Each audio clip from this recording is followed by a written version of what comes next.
ایک دفعہ ایک ملک کا بادشاہ بیمار ہو گیا۔ جب بادشاہ نے دیکھا کہ اس کے بچنے کی کوئی امید نہیں تو اس نے اپنے ملک کی رعایا میں اعلان کروا دیا کہ وہ اپنی بادشاہت اس کے نام کر دے گا، جو اس کے مرنے کے بعد اس کی جگہ ایک رات قبر میں گزارے گا۔ سب لوگ بہت خوف زدہ ہوئے اور کوئی بھی یہ کام کرنے کو تیار نہ تھا۔ اسی دوران ایک کمیار جس نے ساری زندگی کچھ جمع نہ کیا، اس کے پاس سوائے ایک گدھے کے کچھ نہ تھا۔ اس نے سوچا کہ اگر وہ ایسا کر لے تو وہ بادشاہ بن سکتا ہے اور حساب کتاب میں کیا جواب دینا پڑے گا۔ اس کے پاس تھا ہی کیا، ایک گدھا اور بس۔ اس نے اعلان کر دیا کہ وہ ایک رات بادشاہ کی جگہ قبر میں گزارے گا۔ بادشاہ کے مرنے کے بعد لوگوں نے بادشاہ کی قبر تیار کی اور وعدے کے مطابق کمیار خوشی خوشی اس میں جا کر لیٹ گیا اور لوگوں نے قبر کو بند کر دیا۔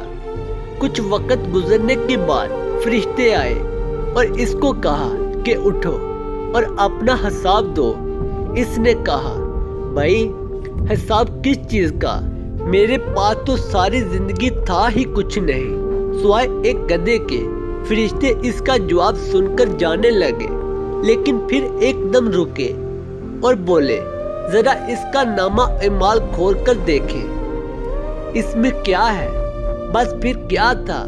سب سے پہلے انہوں نے پوچھا کہ ہاں بھائی، فلاں دن تم نے گدھے کو ایک وقت بھوکا رکھا تھا۔ اس نے جواب دیا، ہاں۔ فوری طور پر حکم ہوا کہ اس کو 100 درے مارے جائیں۔ اس کی خوب دنائی شروع ہو گئی۔ اس کے بعد پھر فرشتوں نے سوال کیا، اچھا یہ تو بتاؤ، فلاں دن تم نے زیادہ وزن لاد کر اس کو مارا تھا؟ اس نے کہا کہ ہاں۔ پھر حکم ہوا کہ اس کو 200 درے مارو۔ پھر مار پڑنا شروع ہو گئی۔ گر صبح تک اس کو مار پڑتی رہی۔ صبح سب لوگ اکٹھے ہوئے اور قبر کشائی کی تاکہ اپنے نئے بادشاہ کا استقبال کر سکے۔